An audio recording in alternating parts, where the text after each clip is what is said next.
morning, everyone. We are very privileged to be with Alka today. She's our guest for today. And why? Because I invited her so that I can discuss with her and learn more about her experience.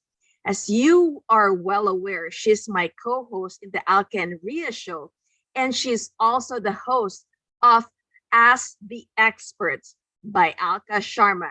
And today I'm going to give you a short bio of Alka. So Alka is the award-winning author of From Cocoon to CEO, this book, which was forwarded by Les Brown.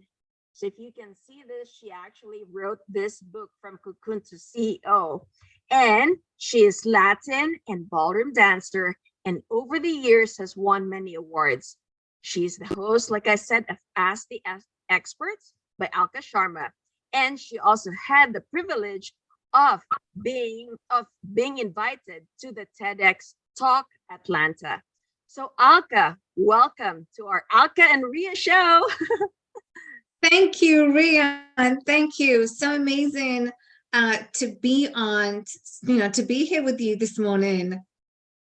Yes. So today, and why I brought you here today is for you to share with our listeners what your experience was being invited in the TED Talk Atlanta. Now, for our listeners who do not know what TED Talk Atlanta is, so TED Talk basically stands for TED, which is technology, entertainment, and design. So experts all over the world are invited to share their expertise and give their global audiences their knowledge so that they can provide us with a lot of information that we can implement to our own community. So tell us, what was your experience? Well, first of all, Ria, the experience that I had when I was asked to come and speak on, do the taping for the TEDx platform, the experience in itself was just so enlightening. Absolutely, because I mean, that was the first time that I've ever sort of done any kind of taping for this amazing, massive platform that we know that for TEDx. And so it was absolutely enlightening to be there and just to, witness the process that happens, at the back end, what happens. So it truly was just a very great experience. Now, can you share with us what your TED Talk was all about so that our listeners would get a tiny snippet or a summary, a gist of what your talk was? Right. So I talked on mindset, but the mindset from the angle of fitness.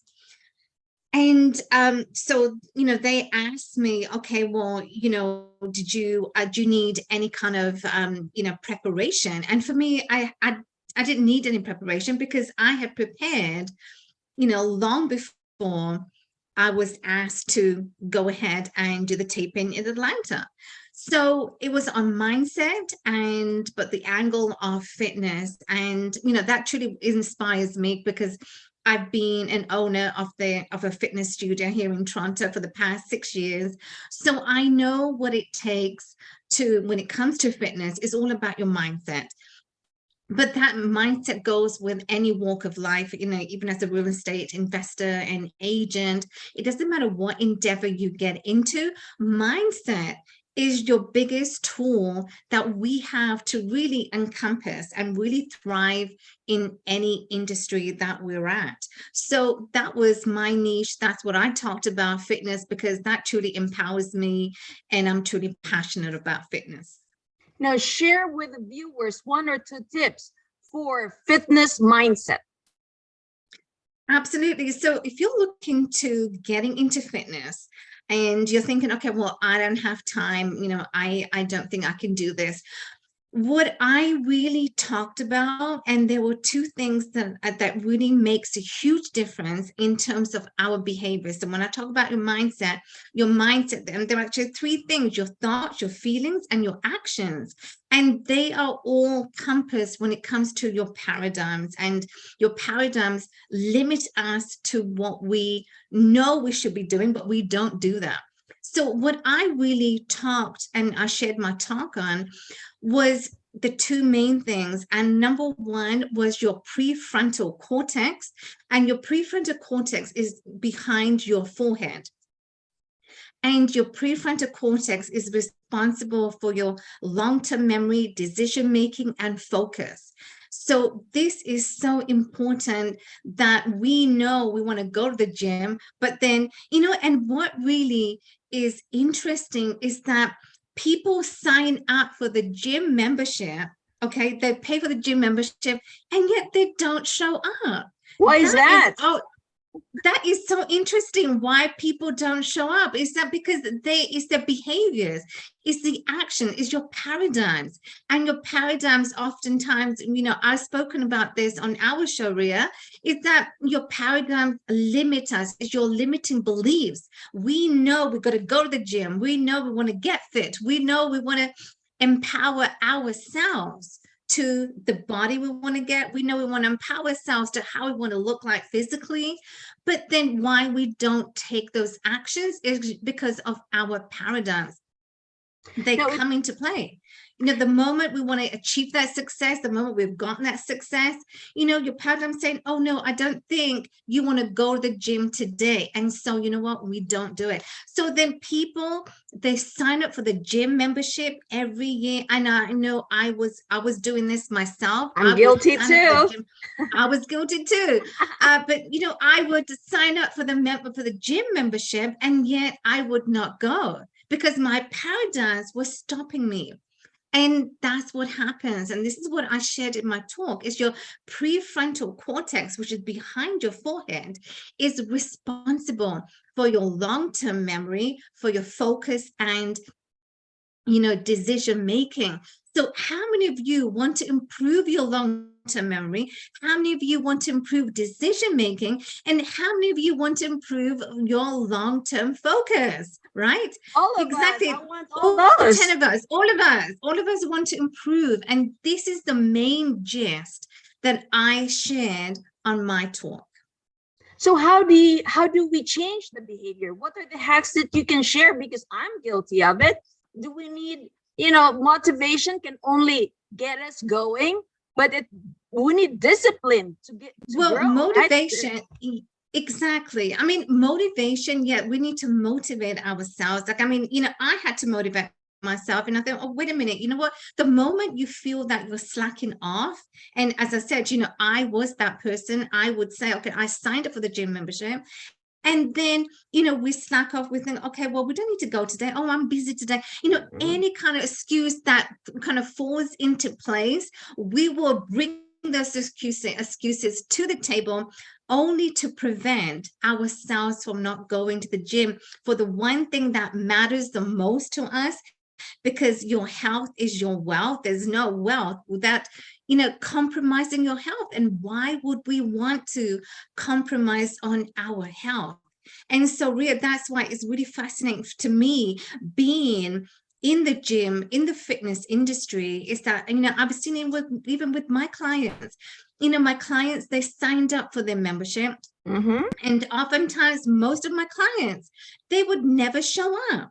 And that to me was interesting, is that because now it's the pattern, right? We're seeing that pattern. I was seeing the pattern happening. I was a witness, even in my studio, because that was a reflection I was seeing of me doing the same thing. I signed up, and yet I did not go, not even once. And wow. So what happens, right? So what happens is you want to achieve the success. You take 10 steps forward to achieving the success, but you're taking 10 steps back to limiting yourselves from taking the actions. You're limiting yourself from achieving the success that you truly desire. The one thing that matters right now is your health. And we compromise, and we're doing this every single day, whether indirectly we are realizing or we're not realizing, but indirectly it's happening. And that's also your paradigms is the most powerful when it comes to, you know, your thinking, your thoughts, your feelings, and your actions really is determined by your paradigms, because, you know, it is the most powerful that can really, you know, come in the way the moment we are achieving or striving for success. Now, when you say paradigms, right, is there like a positive reinforcement for the good paradigms, to continue doing what we're supposed to be doing? Like, is there any positive reinforcement to continue doing what we need to be doing? Well, the way that it can be done is to switching your paradigms, because your paradigms is your limiting beliefs, is what's holding you back from achieving what you want. And so in order to combat your paradigms, okay, you want to assert positivity. You want to assert the positive that will kind of hold back on your paradigm. So say for example, you had said, okay, I am going to the gym today. Mm-hmm. And the moment your paradigm, you hear your inner voice saying, your paradigm is saying to you, oh no, Alka, you're not going today. Oh no, Ria, you're not feeling going tired. to the gym today, right? You're not retired, but you may want it, but you're slacking off. And the moment you see yourself slacking off, but you're now listening to your inner voice rather than listening to you, right? So the one way that I have learned is that to how you can combat your paradigms is to how you can sort of dampen your paradigms is to, in place of listening to your inner voice. So what you want to do in this instance, you want to be in control of your paradigms rather than your paradigms being in control of you. And the moment your paradigm starts to be in control, this is how you are going to take your 10 steps back, because now you are not going to achieve the success.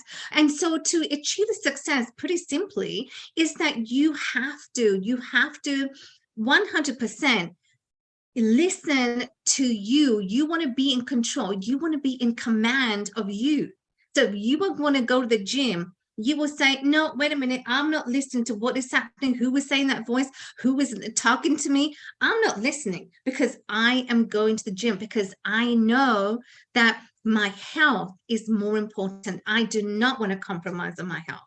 And so this is how I began to change myself around, and things just began to improve, because I was now in control of what my mind was saying and that inner voice.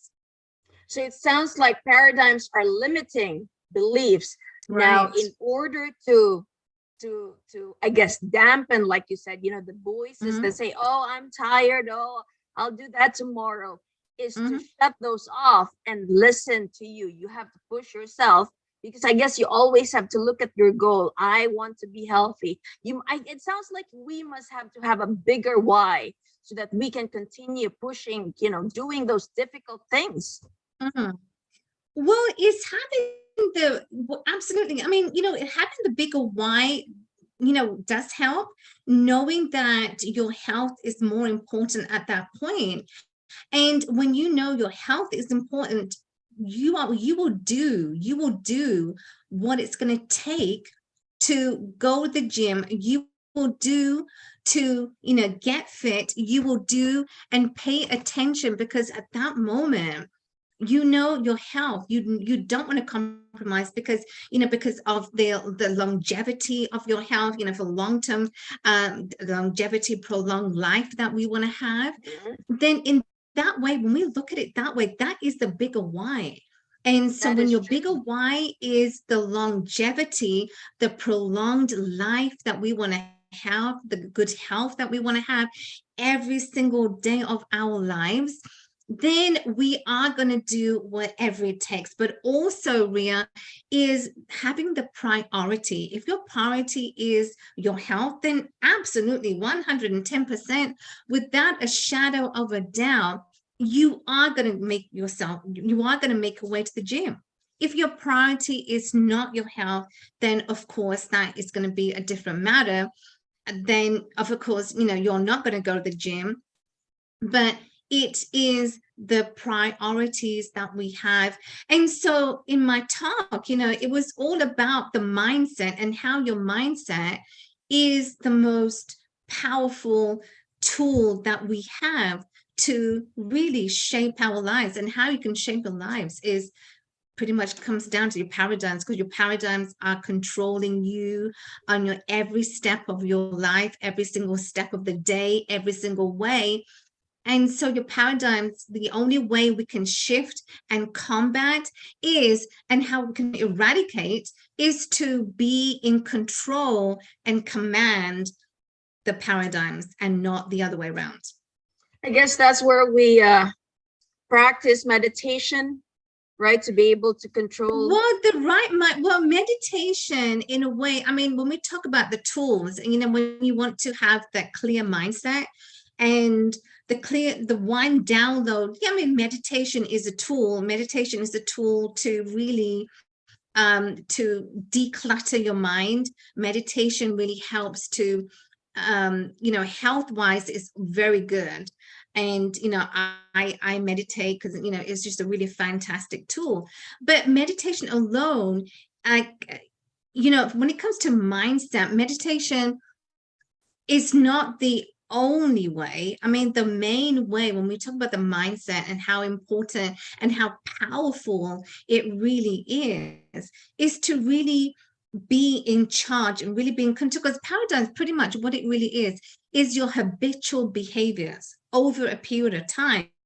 So what we were doing in the past, right, our past behaviors, to what we now want to rewire, reprogram, because essentially that's what we're doing to our old habits. We want to get rid of the old habits and to improve the new habits right now, today, is to rewire now and reprogram. And that takes time. But that again, so paradigm, simply put, is your habitual ways, your habitual behaviors that we've incurred in the past. I heard from Ty Lopez, he's one of the famous social media mentors out there, that it takes 67 days, for what you do every day to become a habit. Yeah, 67 days. Is that true? From your reading? Yeah, absolutely. I mean, you know what? When you want to change the habit, when you want to change to what you were doing in the past, when you want to change to what you were like, when you want to change your old ways of operating to now your new ways of operating, that takes time. But you know what? Rome was not built in a day. That's how I like to say it. Rome was not built in a day, because if Rome was, we would not be wanting to do half the things that we know we have the potential. So because Rome took time, and all of us, the same analogy, all of us as human beings have the potential. We have the capabilities of achieving so much more. And because of that, because we know the potential that lies within us, why would we not want to improve our lives? Okay, physically, mentally, emotionally, spiritually. Why would we not? Right. And so that's why I like to see it that way, that, it's time, and anything that needs to be improved upon does require time. So yeah, absolutely. 60 days is the time that it takes for us to incorporate the new behaviors, the new style of behaving, the new style of taking actions, a new style. So it takes time, but you need to be consistent. That's the one important ingredient with anything, especially when it comes to mindset, is you got to be consistent. Because the moment you do it one time, whether it's meditation or anything, you do it one time, and then you think, oh, well, you know what, now I've got it, and then you slack off. Well, now you got to get back on the horse, and you got to do it another 60 days. So be consistent. That's correct. I guess the word for today is consistency. Daily consistent action becomes a habit. Exactly. Yeah, well, thank you for that, Alka. What an amazing experience it is to be invited at the TED Talk Atlanta, and we're so very proud of Definitely. you. Now, for Thank you. Thank our you. viewers and listeners, how can they reach you when if they want to be interviewed in your show as the experts by Alka Sharma? How can they reach out to you? Yes, you could reach me on Instagram, Alka Sharma 56. I'm on Instagram, I'm on Facebook, Alka Sharma. And of course, it's kind of, be on my podcast, Ask the Experts with Alka. And so these are the methods, these are the platforms I'm on that you can reach me at any time. Sounds amazing. Well, thank you for the opportunity today, Alka. So, Thank you, Ria. guys, Appreciate your time. Thank you're you. welcome. We appreciate everyone's time because, like Alka always say, time is more valuable, and we appreciate you for tuning with us here in the Alka and Ria show. So, stay tuned for Yes, we do. more. Yes. Yeah. All right.